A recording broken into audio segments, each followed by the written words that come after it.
Chowder is a name given to many different types of soups or generic types of broths. I grew up with my nan making it, and she did this corn and bacon chowder. It was creamy and thick and delicious. I'm going to show you something that's totally different. This is really healthy. It's a Manhattan chowder. I'm going to make it with prawns, fennel, carrots, bacon, all these delicious flavors. It's tomato based. Okay, so this is how you make it. It's really quick to do and really delicious. You start off with some chopped up bacon, and that goes into a hot pan. You can just add a little bit of olive oil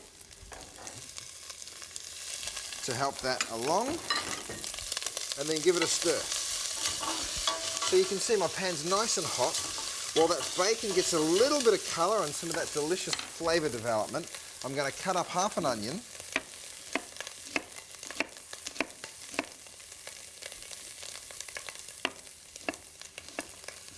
So, half an onion diced up goes in. Give that a stir. Next I've got a fennel. Now if you haven't cooked with fennel before, you've got to give it a shot. This is half the bulb. This is actually a Florence fennel, which have those sort of fuller bulbs. It's got that aniseedy flavour, really, really delicious. So you can cut it kind of like you would an onion. Just go ahead, dice it that way, put your knife through it once there, and then just give that a dice. It's got a beautiful flavour. I love it with seafood, but you can also grill it and roast it. You can pop it into a soup like this. Really beautiful veggie. Give your pan a stir. See, it's starting to catch a little bit, the colour, so just a tiny bit of olive oil. I've got the pan nice and hot, which means I've got to go fast. Go ahead and dice up the end. Really delicious veggie, and you get a lot of it for the money. Throw that in. So onions, fennel, bacon. Let's add the carrot. So you can already see this is a really healthy chowder. It's really, really good for you. Next I've got a royal blue potato, and I'm just going to go ahead and cut the bottom off so I've got a nice stable surface, and then just slice it up like that. Split it in half, just like it's a deck of cards. And I'm going to dice it.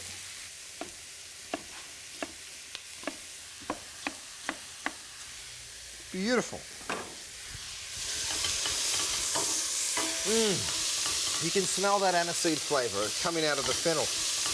I'm actually not crazy about aniseed, but I still really like fennel. So even if you don't like aniseed, still give it a go. Right, a stick of rosemary. We throw the whole stick in. Oregano, sprinkle that in. And some chili flakes. Give that a stir. Okay, scoop up your potatoes. Toss those in too.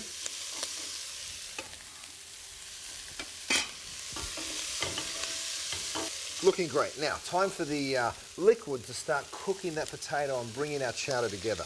You start off with a can of tomatoes that have been peeled, and I just throw them in whole, just like that. They're going to break up as they cook. And to bring it all together, just a cup of water. So you move that around, you give the potatoes sort of 4 or 5 minutes to start cooking before you throw in your prawns, and then your chowder's done. It's really, really simple and really delicious. Okay, so once that's all mixed in together, what you do is pop your lid on, bring it up to a boil, and then just turn it down to a simmer. It's only going to take a minute, and then we can add our prawns. Now, if you want to do a seafood-based soup, you can use whatever seafood you like. Clams, mussels, prawns, crab legs, pieces of fish. It's all going to work in this, but I'm just going to keep it really simple. I've got these beautiful prawns. They've already been peeled. There's nothing left to do to them apart from throw them into the chowder. Now, if you have a look over here, it's just come up to a simmer, so potatoes should be cooked. They don't have to be all the way cooked just yet. Just remember, they've got to be nearly there. So let's just have a little look. Yep, they're starting to get softer. Still not quite, which is good because we've still got to cook the prawns. So, time to add in the prawns. And now they cook in no time at all. You're talking just a couple of minutes. Just a little pinch of salt, don't use too much. A good crack of black pepper. Pop it back on, a few minutes and we're done. The prawns have just been in for a minute or two, and have a look, they're already starting to change colour. So what I'm going to do is just sort of stir those around And now you start to see how great this soup can look. Beautiful. I'm going to prepare my garnish, which is the fronds from the middle of the fennel, so you still get that beautiful aniseedy flavour. Chop those up. Perfecto. Give this one more stir, and we're done. Once your prawns have gone sort of that white colour, from opaque to white, that's all they need to do. Take out your big stem of rosemary there. We can get rid of that.